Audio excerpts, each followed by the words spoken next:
जय हिंद बच्चों। अगर बच्चों आप लोग कक्षा 12 के छात्र हैं और अर्धवार्षिक परीक्षा 2025-26 विषय रसायन विज्ञान की तैयारी कर रहे हैं तो ये वीडियो आपके लिए काफ़ी ज़्यादा इम्पोर्टेंट होने वाला है। बच्चों आज हम लोग लेटेस्ट पैटर्न पर आधारित विषय रसायन विज्ञान का एक इम्पॉर्टेंट और न्यू क्वेश्चन पेपर देखेंगे जो कि बच्चों आपके हाफ ईयरली एग्जाम में पूछा जाएगा।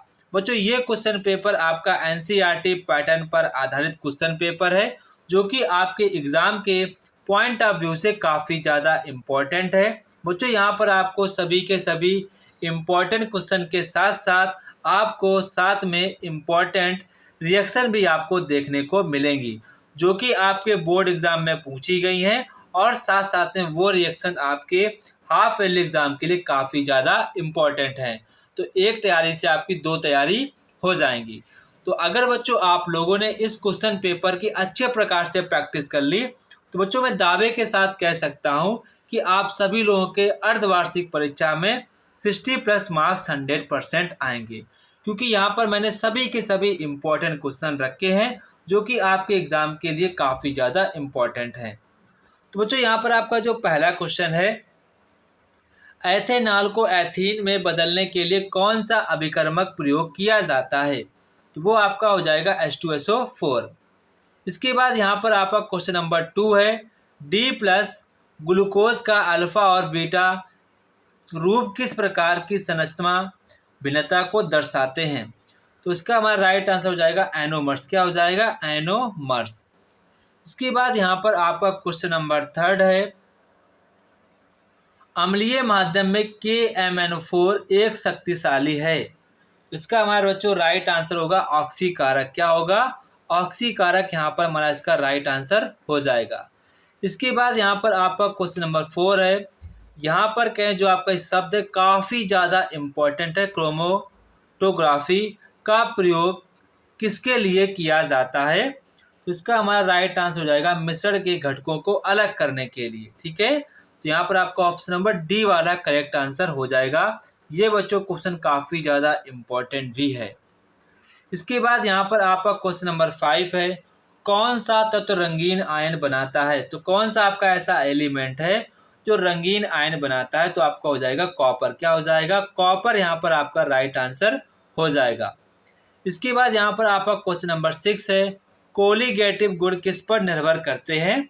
तो वो आपका राइट आंसर हो जाएगा विलयन के अणुओं की संख्या पर। ठीक है, तो यहाँ पर आपका ऑप्शन नंबर सी वाला करेक्ट आंसर हो जाएगा। इसके बाद जो यहाँ पर आपका क्वेश्चन नंबर 2 है, बच्चों यहाँ पर आपसे कह रहे हैं कि मोलरता और मोललता में आपको एग्जाम्पल देना है और साथ में इसको अंतर स्पष्ट करना है। जब भी बच्चों आपसे अंतर पूछा जाए तो आपको एक बात ध्यान रखनी है, अंतर हमेशा आपको टेबल फॉर्म में अंतर उनको देना है। अगर आपने अंतर टेबल फॉर्म में नहीं दिया तो आपके नंबर कटने के चांसेस बढ़ जाते हैं। तो आपको जब भी आपको अंतर लिखना हो तो आप हमेशा टेबल के फॉर्म में उनको अंतर दें। ठीक है, इस बात को आप ध्यान रखेंगे। इसके बाद यहाँ पर आपका क्वेश्चन नंबर नेक्स्ट है, किसी अभिक्रिया के वेग स्थिरांक को आपको समझाना है कि अभिक्रिया का वेग स्थिरांक क्या होता है। बच्चों आपको ज़्यादा शब्दों में नहीं लिखना क्योंकि यहाँ पर आपका क्वेश्चन का जो नंबर है केवल और केवल 2 नंबर का क्वेश्चन है। बच्चों जितने नंबर का क्वेश्चन हो आपको उसी के अकॉर्डिंग लिखना है। ठीक है, ऐसा नहीं कि आप आधा पेज लिखते हुए जा रहे हैं, उसकी कोई वैल्यू नहीं होगी। जितने नंबर का क्वेश्चन है हमको उतने नंबर का ही लिखना है। इसके बाद यहाँ पर आपका क्वेश्चन नंबर नेक्स्ट है, अभिक्रिया के वेग पर ताप तथा सांद्रता के प्रभाव को आपको स्पष्ट करना है कि ताप क्या पड़ता है और उसकी सांद्रता पर क्या प्रभाव पड़ता है, वो यहाँ पर आपको चीज़ें स्पष्ट करनी है। रोजनमुंड अपचयन अभिक्रिया पर आपको संक्षिप्त टिप्पणी लिखनी है। बच्चों आपको नेमिंग रिएक्शन पर अच्छी पकड़ होनी चाहिए। अगर आपने अभी तक तैयार नहीं की है तो आप उसके अलग से नोट बना लेंगे क्योंकि ये नोट्स आपके बोर्ड एग्जाम में काफ़ी ज़्यादा आपकी हेल्प करेंगे क्योंकि इन दिनों में आप लोगों से बोर्ड में नेमिंग रिएक्शन बहुत ज़्यादा पूछी जा रही हैं। तो आपको अभी से अपनी नेमिंग रिएक्शन पे अच्छी पकड़ रखनी है। अगर बच्चों आपको नहीं आता है तो अथवा वाला भी कर सकते हैं। यहाँ पर कह रहे हैं कि एथाइन पर H2SO4 एवं HgSO4 की उपस्थिति में जल की अभिक्रिया का आपको केवल समीकरण लिखना है। केवल यहाँ पर आपको रासायनिक समीकरण ही लिखना है। अभिक्रिया की आणविकता और कोटि में आपको अंतर स्पष्ट करना है। जब भी आपसे अंतर पूछा जाए तो जो आपको अंतर हमेशा टेबल फॉर्म में अंतर देना है, ठीक है। इसके बाद यहाँ पर आपसे कह रहे हैं कि निम्नलिखित अभिक्रिया H2 + Cl2 2HCl की शून्य कोटि की अभिक्रिया है। इसका आपको वेग समीकरण यहाँ पर आपको लिखना है। इसका वेग समीकरण क्या होगा। इसके बाद यहाँ पर आपसे कह रहे हैं कि राउल्ट के नियम की यहाँ पर आपको परिभाषा बतानी कि राउल्ट का नियम क्या होता है, उसकी आपको सारी डेफिनेशन बतानी है। राउल्ट के नियम के आधार पर विलेय के मोलर द्रव्यमान को ज्ञात करने का यहाँ पर आपको बताना है सूत्र, कि उसका क्या सूत्र होता है। इसके बाद यहाँ पर आपसे अथवा में पूछ रहे हैं वाष्प दाब में अवनमन के कारण को समझाइए, कि जो आपका वाष्प दाब होता है वो जो घटता है किस कारण घटता है, वो यहाँ पर बच्चों आपको बताना है। इसके बाद यहाँ पर आपका क्वेश्चन नंबर नेक्स्ट है, किसी ताप पर शुद्ध विलायक का वाष्प दाब 0.745 बार है। 0.5G आवासशील विद्युत अपघट्य ठोस को 39 ग्राम विलायक मोल आपको यहाँ पर मोल द्रव्यमान भी दिया गया है में घोला गया है। यदि प्राप्त विलयन का जो वाष्प दाब यहाँ पर आपको दिया गया तो यहाँ पर कह रहे हैं कि ठोस का यहाँ पर आपको मोल द्रव्यमान ज्ञात करना है।